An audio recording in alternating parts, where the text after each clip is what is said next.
that I'm sorry, the Odyssey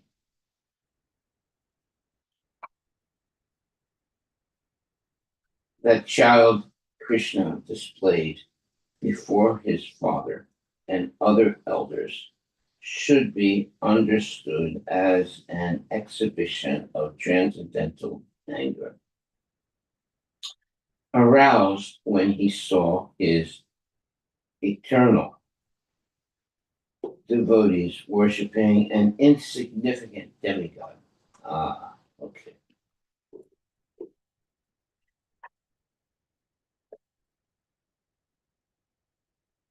Text 20. The Brahmana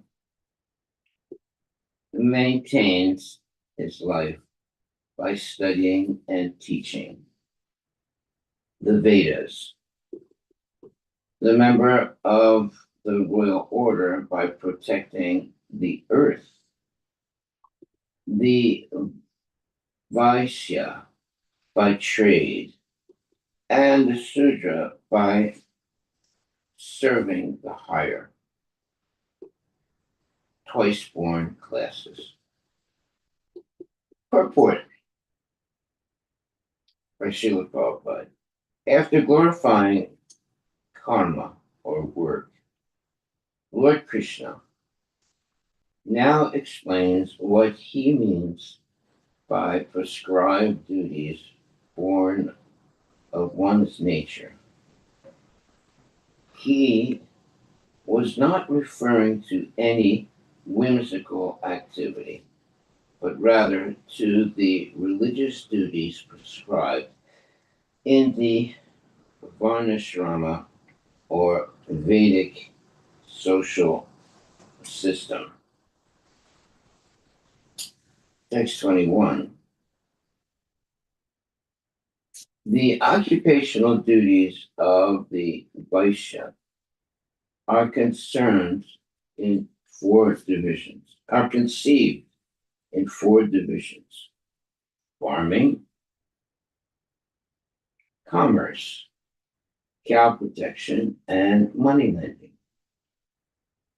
Out of these, we as a community are always engaged in cow protection. So we like also cow protection. Text 22. The cause of creation, maintenance, and destruction are the three modes of nature, namely goodness, passion, and ignorance. In particular, the mode of passion creates this universe, and through sexual combination causes it to become full of variety. Purport by Srila Prabhupada.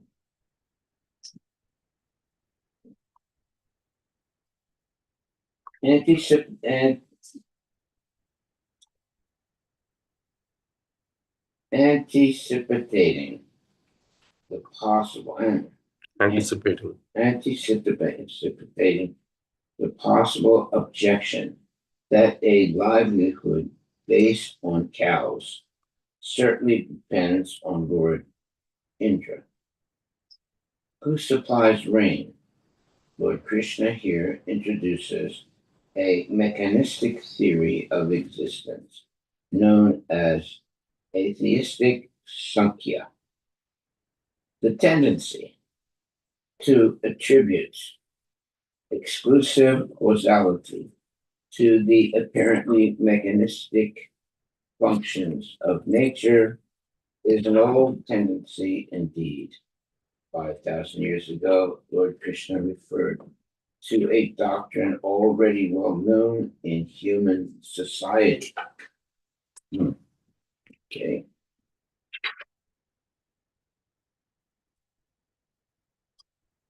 Text 23.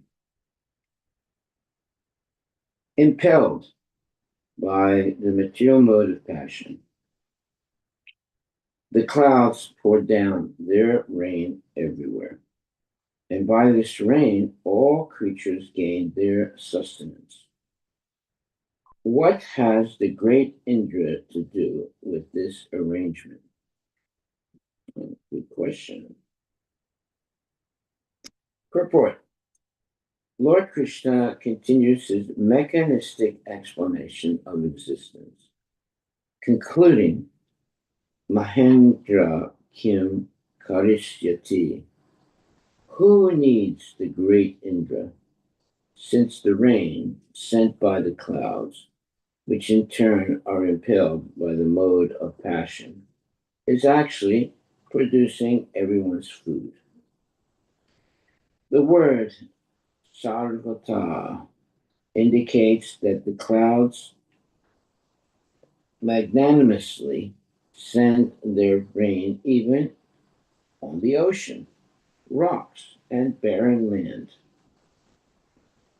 where there is no apparent necessity for such sweet water. Text 24.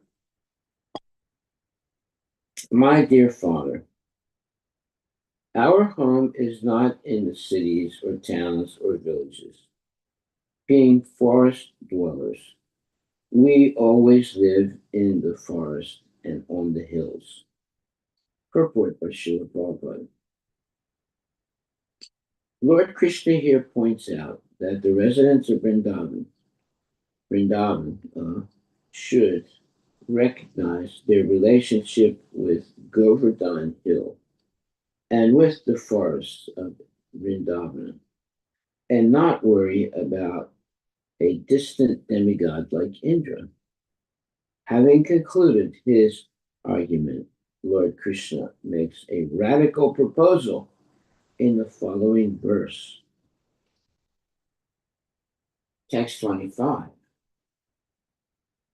Therefore, may a sacrifice for the pleasure of the cows, the Brahmanas, and Govardhan Hill begin with all the paraphernalia collected for worshiping Indra. Let this sacrifice be performed instead. Okay, they're cutting Indra out. Purport. Lord Krishna is famous as Go Brahmana Hita, the well-wishing friend of the cows and the Brahmanas. Lord Krishna specifically included the local Brahmanas in his proposal because he is always devoted to those who are devoted to the godly Vedic culture. Text 26. Let many different kinds of food be cooked, from sweet rice to vegetable soups. Many kinds of fancy cakes, both baked and fried, should be prepared, and all the available milk products should be taken for this sacrifice. Whoa, that sounds like really good. Purport. The word supa indicates bean broth and also liquid vegetables. Thus, to celebrate the Govardhana Puja, Lord Krishna called for hot preparations such as soup, cold preparations like sweet rice, and all types of milk products. Bloody bull. Text 27. The Brahmanas who were learned in the Vedic mantras must properly invoke the sacrificial fires.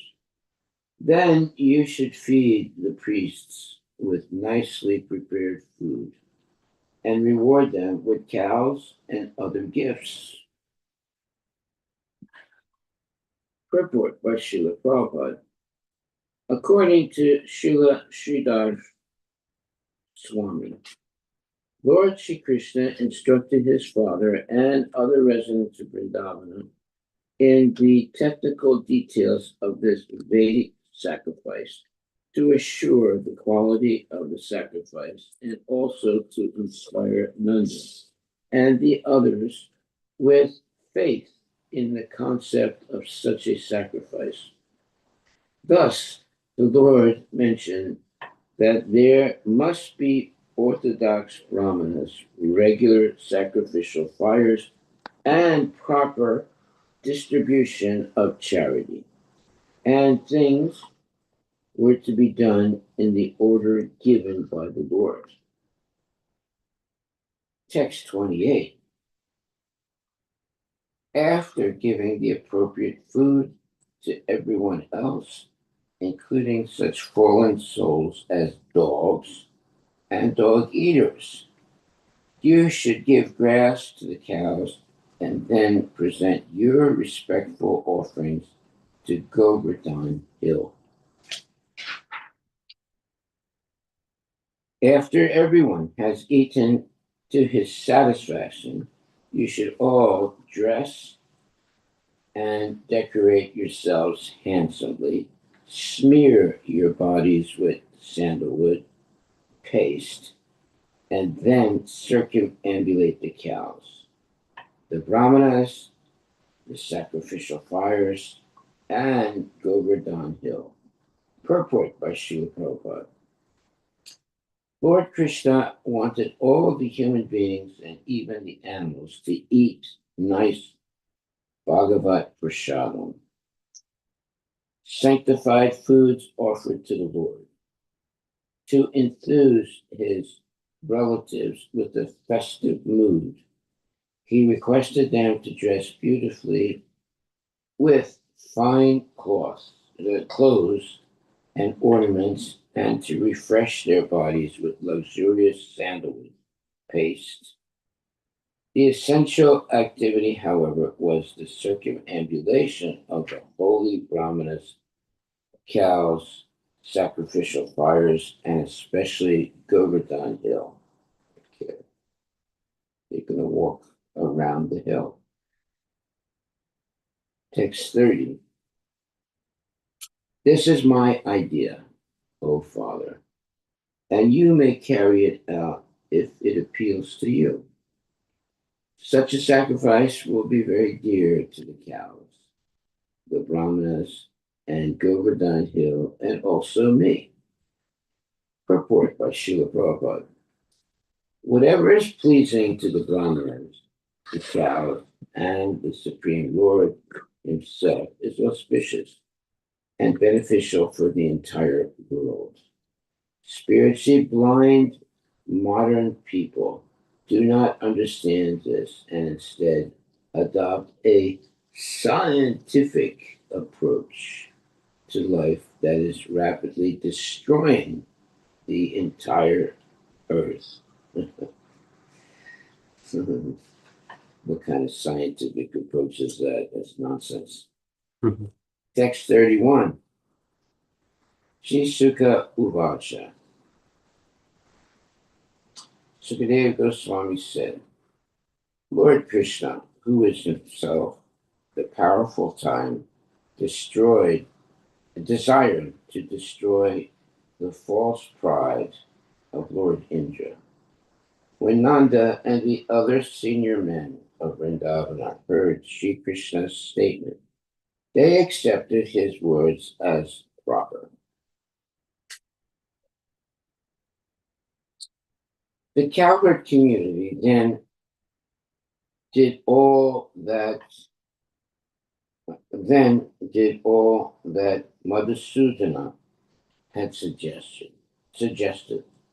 They arranged for the brahmanas to recite the auspicious Vedic mantras, and using the paraphernalia that had been intended for Indra's sacrifice, they presented offerings to Govardhan Hill and the brahmanas with reverential respect. They also gave grass to the cows. Then, placing the cows bulls, and calves in front of them, they circumambulated Govardhana. Purport by Srila Prabhupada. The residents of Vrindavana were simply devoted to Lord Krishna. That was the sum and substance of their existence, being the Lord's eternal associates. They were ultimately not concerned with Lord Indra or ritualistic sacrifice, and they were certainly not interested in the mechanistic philosophy that Krishna had just spoken to them. They simply loved Krishna, and out of intense affection, they did exactly what he had requested. Their simple, loving mentality was not small mindedness or ignorance, since they were devoted to the supreme absolute truth, who contains within himself all existence. Thus, the residents of Vrindavana constantly experienced the highest essential truth underlying all their truths, and that is Sri Krishna himself, the cause of all causes, and that which sustains the existence of all that exists. The residents of Vrindavana were overwhelmed in loving service to that supreme absolute truth. Therefore, they were the most fortunate, most intelligent, and most pragmatic of all living beings. Harivilas.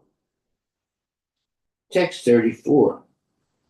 As the beautifully ornamented cowherd ladies followed along, riding on wagons drawn by oxen, they sang the glories of Lord Krishna, and their songs mingled with the Brahmana's chanting of benedictions. Text 35. Krishna then assumed an unprecedented huge form to instill faith in the cowherd run, declaring, I am Govardhana mountain.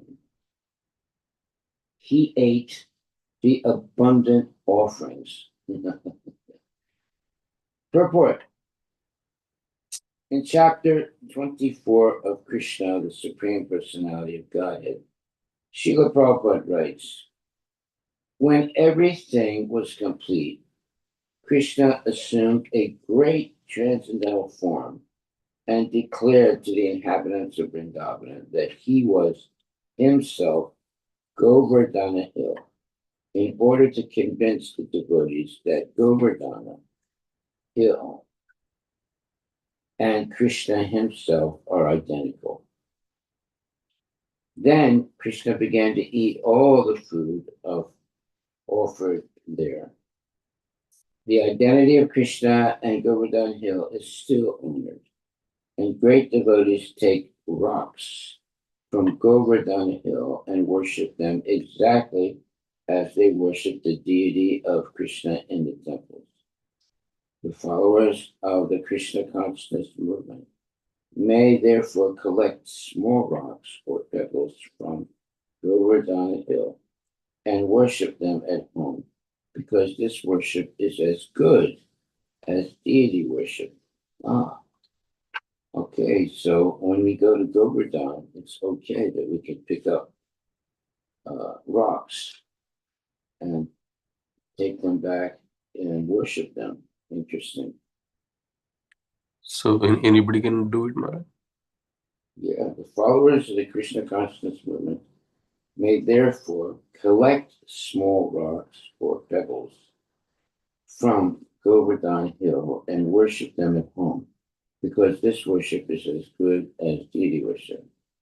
So this is only for the followers of the Krishna consciousness movement.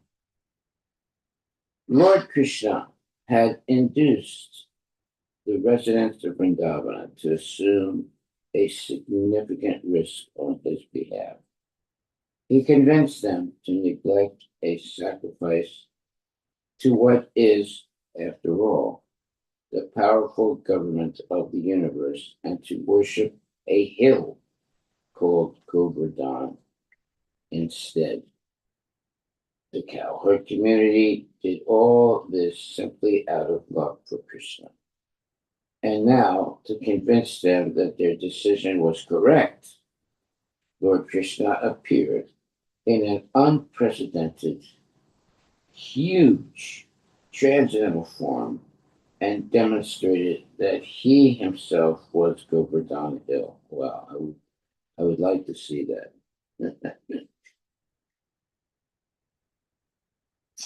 Text 36.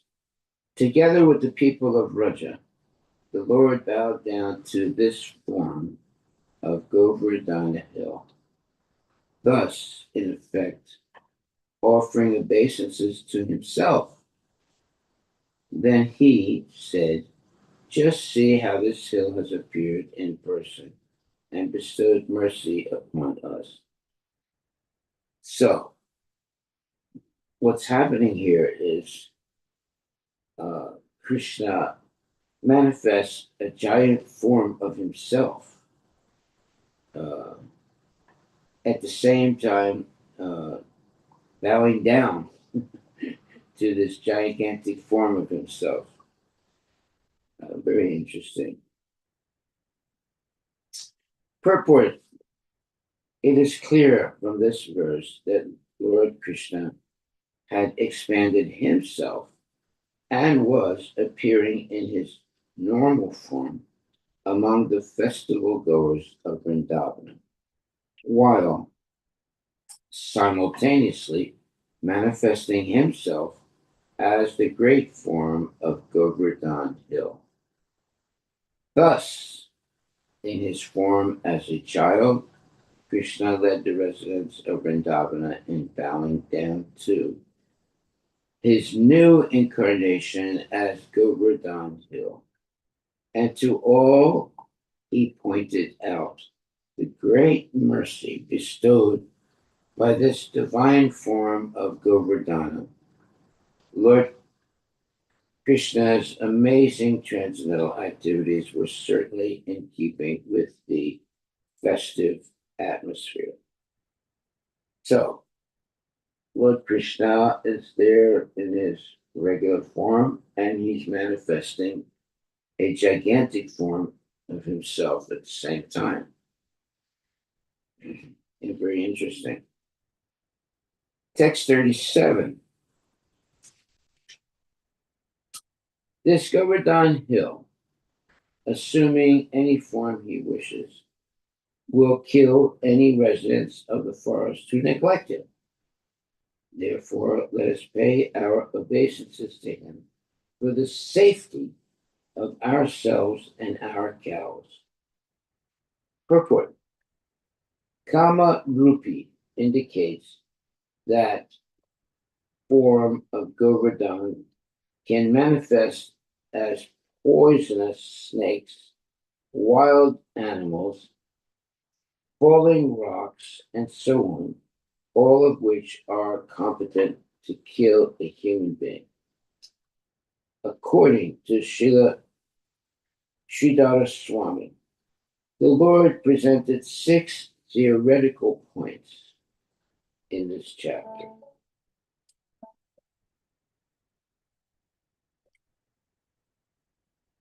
Number 1, that karma alone is sufficient to determine one's destiny. 2, that one's conditioned nature is the supreme controller. 3, that the modes of nature are the supreme controller.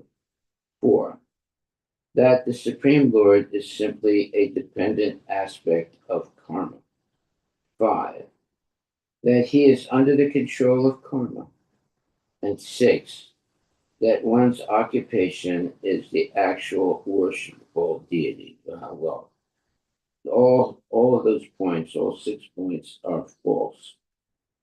The Lord presented these arguments not because he believed them, but rather because he wanted to stop the impending sacrifice to Indra and divert it to himself in the form of Govardhan Hill. In this way, the Lord desired to agitate that falsely proud demigod. Okay. Text 38. The members of the cowherd community, having thus been inspired by Lord Vasudeva to properly execute the sacrifice to Govardhan Hill, the cows and the brahmanas returned with Lord Krishna to their village, Braja. Purport. Although the Govardhana Puja was performed in a blissful and successful way, the matter was hardly finished. Lord Indra is, after all, tremendously powerful, and he received the news of the Govardhan sacrifice with burning anger. What ensued will be described in the following chapter. Yeah, he's going to try and destroy all that's being done. Thus end the purports of the humble servants of His Divine Grace, A.C. Bhaktivedanta Swami Prabhupada, to the 10th canto, 24th chapter of the Srimad Bhagavatam, entitled Worshipping Govardhana Hill. Chapter 25. Lord Krishna lifts Govardhana Hill. Wow. This chapter describes how Lord Indra was overcome by anger when the residents of Braja canceled his sacrifice, how he tried to punish them by sending forth a devastating rainfall to Vrindavan, and how Lord Shri Krishna protected Gokula by lifting Govardhan Hill and for 7 days using it as an umbrella to ward off the rain. Indra, angered at the disruption of the sacrifice meant for him and falsely presuming himself the supreme controller, said, "People often give up the pursuit of transcendental knowledge, the means for self-realization, and imagine that they can cross over the ocean of material existence by mundane fruitive sacrifices. Similarly, these cowherd men have become intoxicated by pride and have offended me by taking shelter of an ignorant, ordinary child, Krishna." Whoa. What a false statement that is. To remove this supposed pride of the residents of Braja, Indra sent the clouds known as Samvartaka, whose function is to facilitate the destruction of the world. He sent them to harass the Vrajavasis with downpours of rain and hail. The cowherd community was very disturbed by this and approached Krishna for shelter. Okay. Understanding that this trouble was the work of Indra, Krishna decided to smash to pieces Indra's false prestige. And thus he lifted Govardhan Hill with one hand. Now, Krishna is a little boy still. He's not some big guy, but he's doing all these wonderful things. He then invited the entire cowherd community to take shelter in the dry space beneath the mountain. So he's lifting the mountain, and he's using it as an umbrella. For 7 successive days, he held up the hill until Indra finally understood Krishna's mystic power and ordered the clouds to withdraw. When the cowherd villagers emerged from beneath the mountain, Krishna put Govardhan Hill back in its proper place. The cowherds were in ecstasy, showing loving symptoms such as flowing tears and bodily hairs standing on end. They embraced Krishna and offered him benedictions according to their respective positions, while the demigods in heaven rained down flowers and sang the Lord's praises. Wow. So even though Krishna is appearing as a little boy, all these amazing things are happening. Sukadeva Goswami said, "My dear King Parikshit, when Indra understood that his sacrifice had been put aside, he became furious with Nanda Maharaja and the other cowherd men who were accepting Krishna as their Lord." Purport. At the very beginning of this chapter, Sukadeva Goswami reveals the foolishness of Indra and the absurdity of his anger. Indra was frustrated because the residents of Vrindavana accepted Sri Krishna as their Lord. But the simple fact is that Sri Krishna is the Lord, not only of the residents of Vrindavana, but of all that exists, including Indra himself. Thus, Indra's reaction, petulant means like a child that gets angry. Petulant reaction was ridiculous. As the common saying goes, pride goes before a fall. It's a very good saying. Pride goes before a fall. That's the danger of being falsely proud. You're going to fall down hard. Text 2. Angry Indra sent forth the clouds of universal destruction, known as Samvartaka, imagining himself the supreme controller. He spoke as follows. Purport. The words Isha money here is very significant.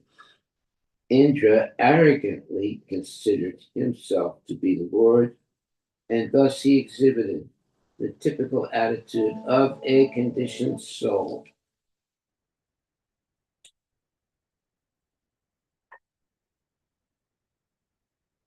Many thinkers in the 20th century have noted the exaggerated sense of individual prestige, characteristic of our culture. Indeed, writers have even coined the phrase the me generation. I never heard that before. The me generation. That means they're only interested in their own sense gratification. Everyone in this world is more or less guilty of the syndrome called Isha Mana, or proudly considering oneself the Lord. Yeah, everybody is God. They're going to learn the lesson. Text 3.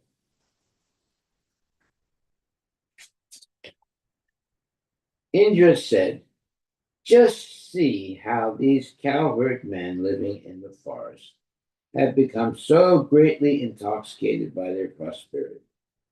They have surrendered to an ordinary human being, Krishna, and thus they have offended the gods." Oh, that is so false. Purport. Of course, Indra was really saying that the cowherd men had offended him, Indra, by taking shelter of Krishna, whom Indra considered to be Martya, a mortal. This was certainly a gross miscalculation on Indra's part, of course. Text 4.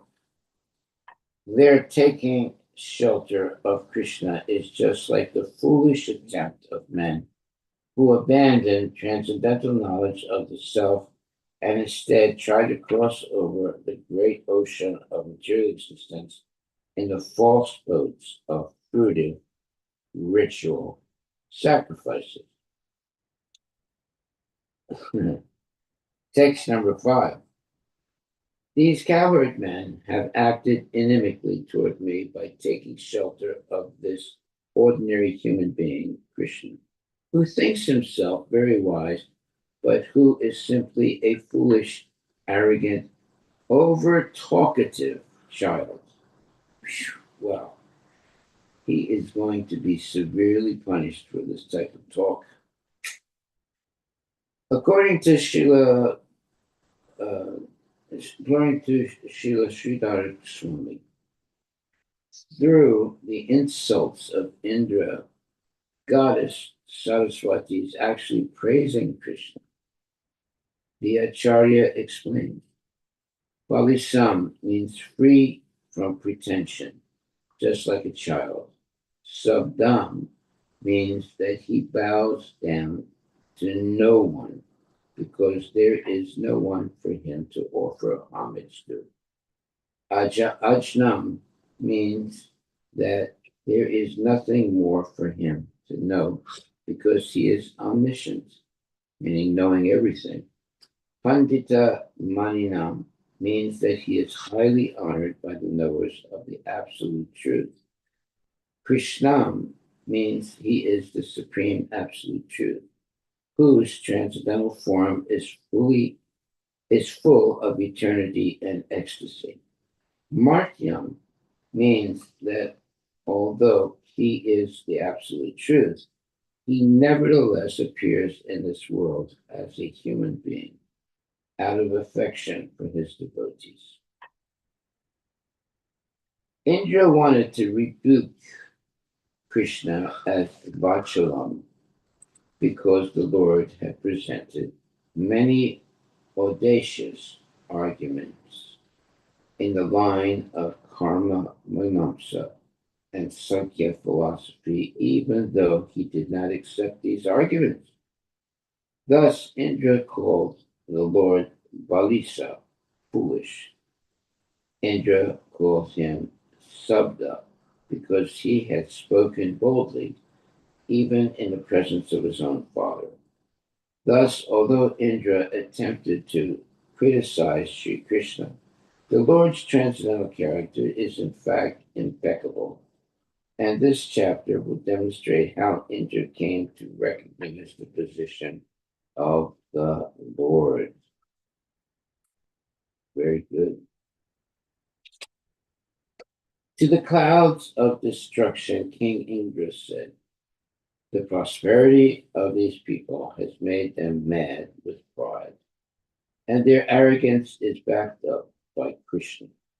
Now go and remove their pride and bring their animals to destruction. Oh, that's not going to happen. Purport. It is clear from this verse that the residents of Vrindavan had become highly prosperous simply by protecting cows. Since Indra wanted to destroy their so-called pride based on wealth by killing their animals, well-tended cows produce large quantities of milk, from which some cheese, butter, yogurt, ghee, and so on. From which come cheese, butter, yogurt, ghee, and so on. These foods are delicious by themselves and also enhance other foods, such as fruits, vegetables, and grains. Bread and vegetables are delicious with butter, and fruit is especially appetizing when mixed with cream or yogurt. Dairy products are always desirable in civilized society, and the surplus can be traded for many valuable commodities. Thus, simply by a Vedic dairy enterprise, I like that, a Vedic dairy enterprise, the residents of Vrindavana were wealthy, healthy, and happy. even in the material sense. And most of all, they were eternal associates of the Supreme Lord Krishna. Wow, okay. Dairy products are always desirable in civilized society. I like that. And the surplus can be traded for many valuable commodities. Thus, simply by a Vedic dairy enterprise. Okay, that's what we have also. We have a Vedic dairy enterprise. The residents of Vrindavana were wealthy, healthy, and happy, even in the material sense.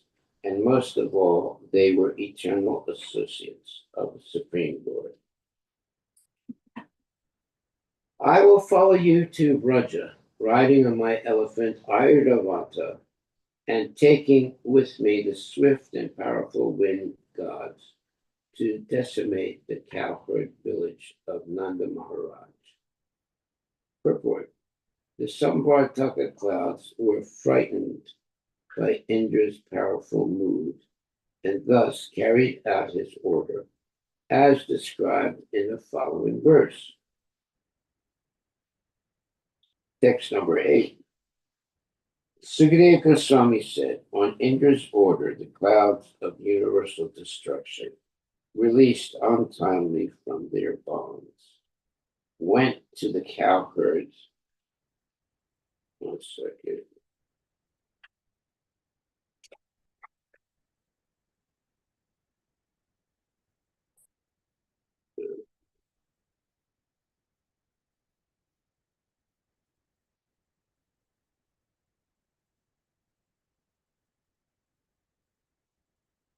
Went to the pastures of Nanda Maharaj. There they began to torment the inhabitants by powerfully pouring down torrents of rain on them.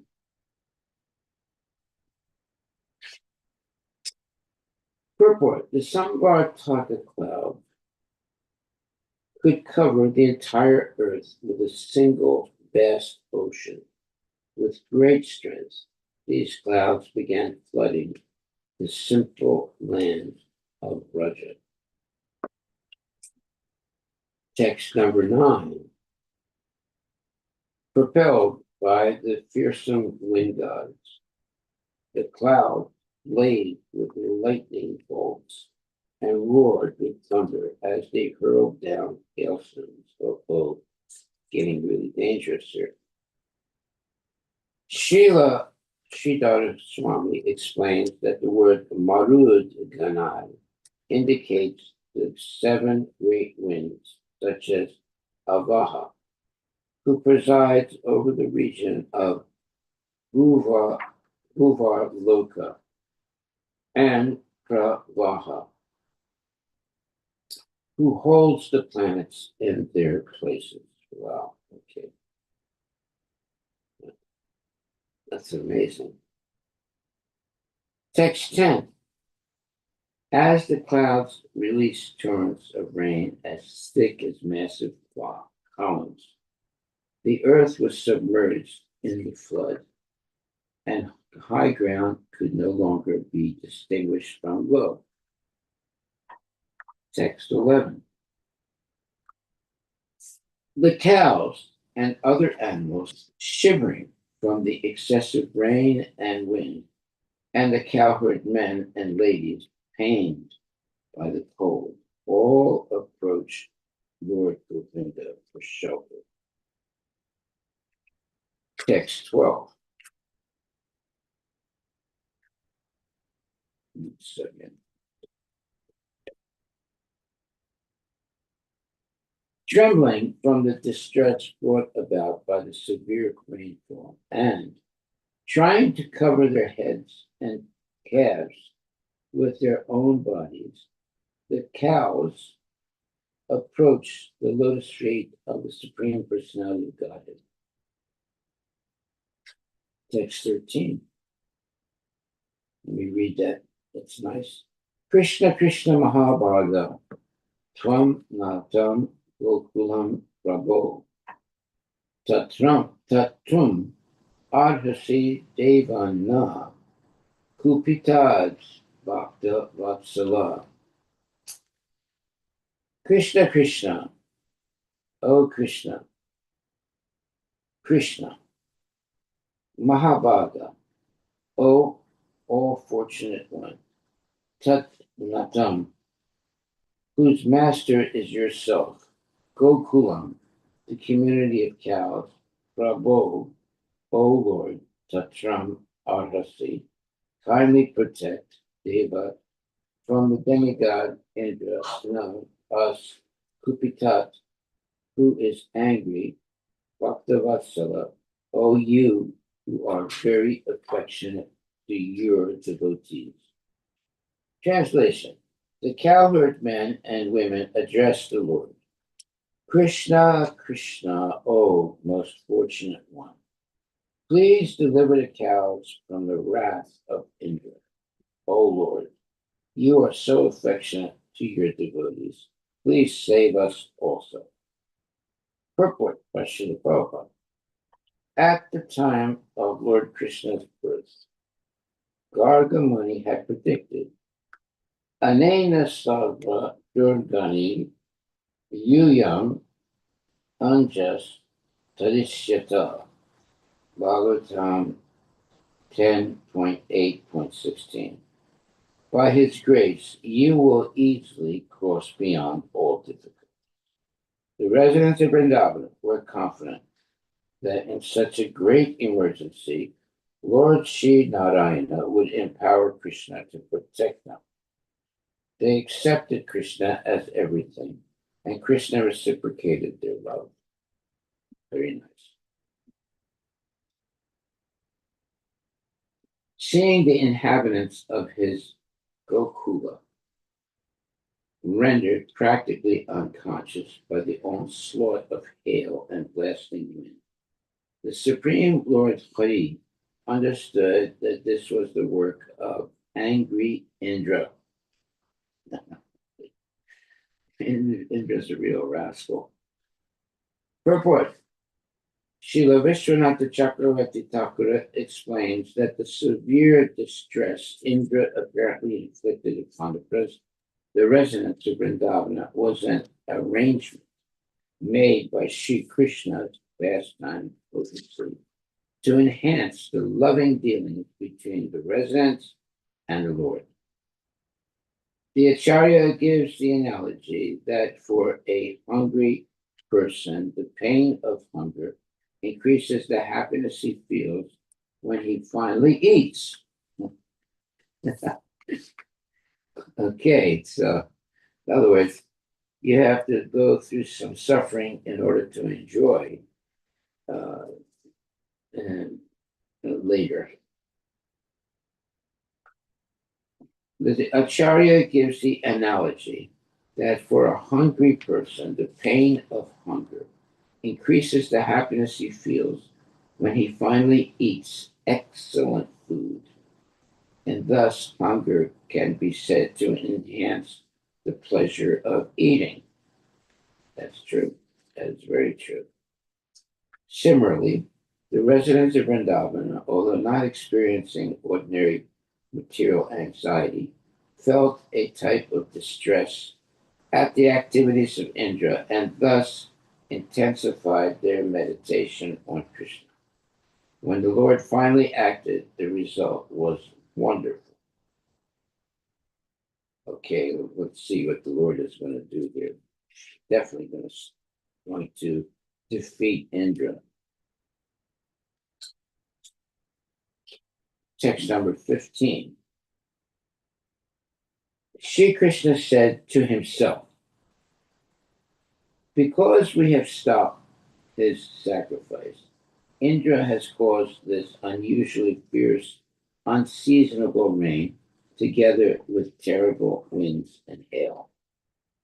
Text 16. By my mystic power, I will completely counteract this disturbance caused by Indra. Demigods like Indra are proud of their opulence, and out of foolishness, they falsely consider themselves the Lord of the universe I will now destroy such ignorance. Oh, good. Text 17. Since the demigods are endowed with the mode of goodness, the false pride of considering oneself the Lord should certainly not affect them. When I break the false prestige of those bereft of goodness, my purpose is to bring them relief. Purports. The demigods are supposed to be Sad Bhava Yukta, endowed with spiritual existence, since they are deputed servants of the Supreme Lord. In the Bhagavad Gita 4.24, it is stated, Brahmarpanam Brahmahavir, Brahmagno Brahmanahutam, Brahmaiva Tena Gantavya, Brahmakarma Samadhina. That which is duly offered to the Lord becomes spiritualized. The demigods engaged in the devotional service of the Lord by managing various departments of cosmic administration. Therefore, as demigods or as servants of the Lord, their existence is pure, sadbhava. When the demigods fail to live up to the high position given them by the Lord and deviate from proper behavior, they are not acting as demigods, but rather as conditioned souls. Mana, or false prestige, is certainly an anxiety-ridden burden for the conditioned soul. A falsely proud person is not truly peaceful or satisfied because his understanding of himself is false and inflated. When a servant of the Lord becomes asat, or irreligious, the Lord saves him from impiety by breaking the false prestige that has led him to be offensive or sinful. Okay. As stated by the Lord himself, Yasyaham anugrinami harishe danam sanai. I give my blessing to a person by taking away his so-called opulence. Okay, that's a very, very profound statement. So whenever people become haughty, become proud, unnecessarily proud, Krishna smashes their pride. Therefore, it says, Yasyaham anagrinami harisheta danam sanai. I give my blessing to a person by taking away his so-called opulence. Yeah. Of course, the advanced stage of devotional service to the Lord, as described by Rupa Goswami, is yukta vairagya, utilizing the opulence of this world to execute the Lord's mission. Obviously, the things of this world can be used wonderfully to spread the glories of God and to create a godly society. And a more advanced devotee will not be seduced by material paraphernalia, but will dutifully and honestly engage it solely for the pleasure of the Lord. In this particular case, Lord Indra forgot that he was a humble servant of God. And Lord Krishna therefore arranged to bring this bewildered demigod to his senses. Text 18. I must therefore protect the cowherd community by my transcendental potency, for I am their shelter. I am their master, and indeed they are my own family. After all, I have taken a vow to protect my devotees. That's what Krishna does. He protects his devotees. Purport. The word Mat Charanam indicates not only that Lord Krishna was the sole shelter for the Raja Jana, the people of Vrindavana, but also that Lord Krishna had established his home among them. Srila Vishwanath Chakravarti Thakur quotes from the Anikarta Varga Dictionary.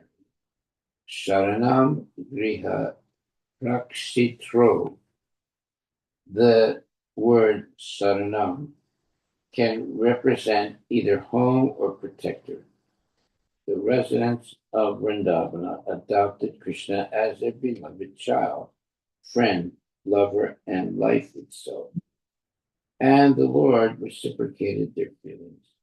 Thus, Sri Krishna lived among these fortunate people, moving in their houses and fields. Naturally, he would protect such intimate devotees from all types of danger. Text 19. Having said this, Lord Krishna, who is Vishnu himself, picked up Govardhan hill with one hand and held it aloft just as easily as a child holds up a mushroom. Purport. It is confirmed in the Harivilas that Sri Krishna picked up the Govardhana mountain with his left hand. Sadrita Sangato Megair Giri Savyena Panina. With his left hand, he picked up that mountain, which was touching the clouds.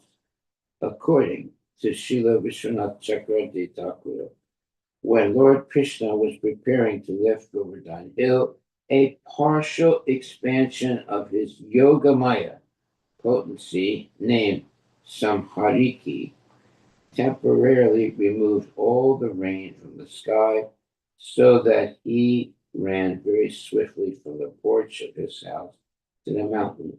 Neither his turban nor other garments became wet. Wow, we wish we know how to do that. We needed that yesterday. Text 20. The Lord then addressed the cowherd community. O mother, O father, O residents of Russia, if you wish, you may now come under this hill with your cows. Yeah, they're going to be all protected now, even though the terrible clouds are coming to try and stop them.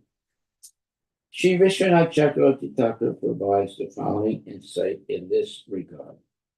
Ordinarily, a large cow herd community, which included many thousands of cows, calves, bulls, and so on, could not fit under the base of a medium-sized hill like Govardhana.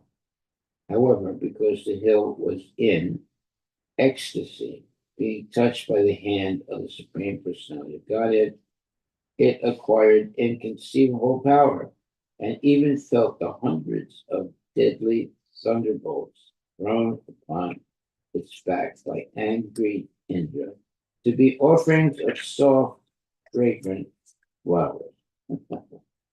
At times, Sri Govardhana was not even aware that the thunderbolts were striking. From the Harivilas, the Acharya has also quoted Sri Krishna himself as saying, Trilokyam api utsahate raksitum kim punar rajam. Sri Govardhana can give shelter to all the three worlds, what to speak of the simple land of Raja. When Indra's attack began and Krishna lifted the hill, the deer, wild hogs, and other animals and birds standing on the hill's flank climbed up to its peak. and even they did not experience the slightest distress. Very good.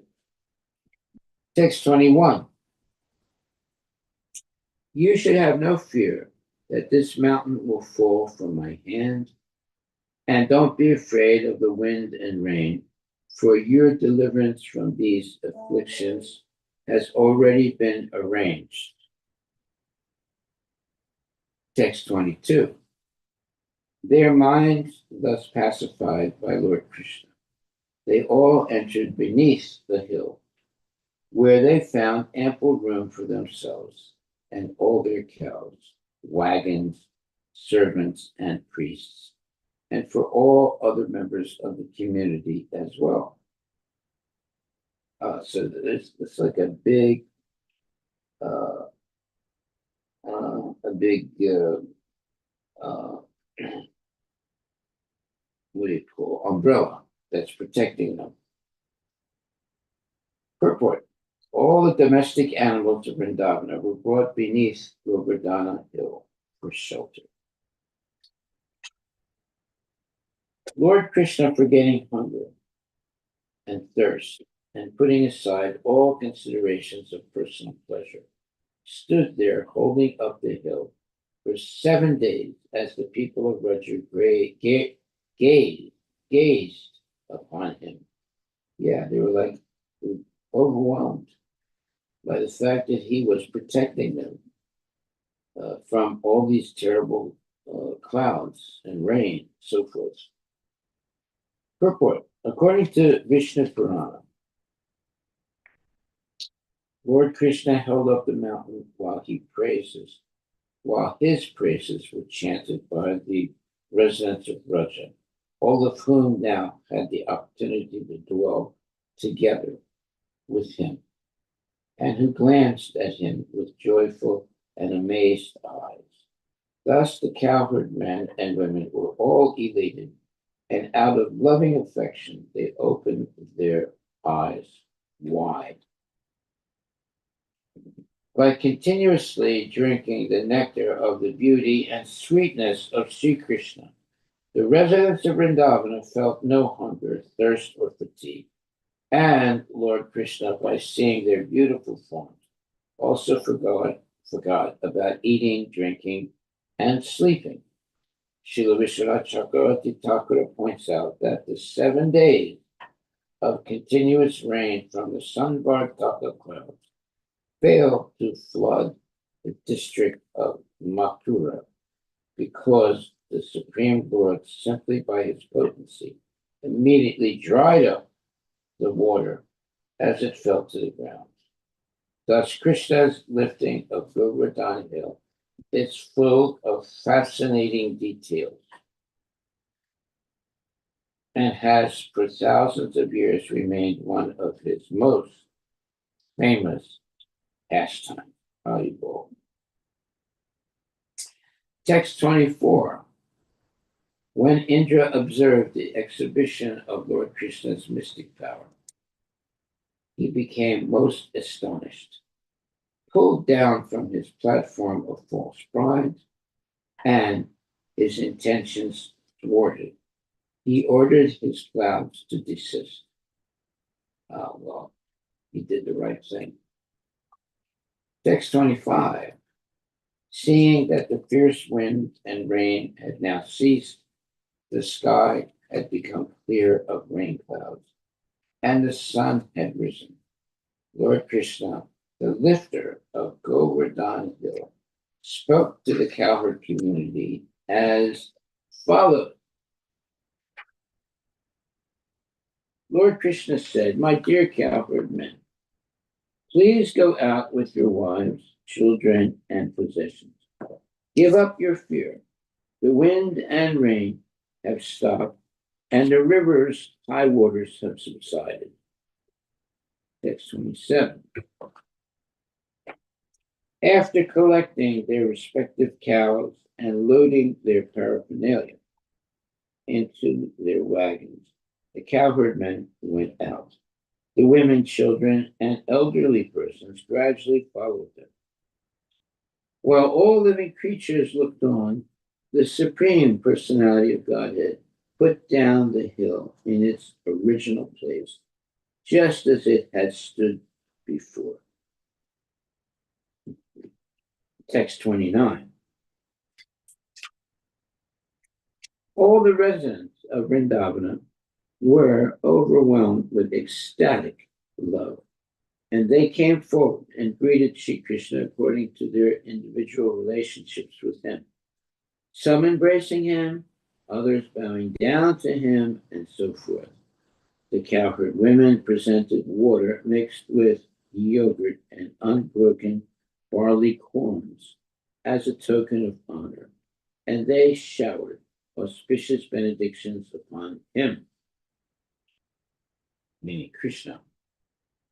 Purport. Srila Vishwanath Chakravarti Thakur explains that each of the residents of Vrindavan regarded Krishna in his own way as an inferior younger member of the community, as an equal, or as a superior, and they dealt with him accordingly.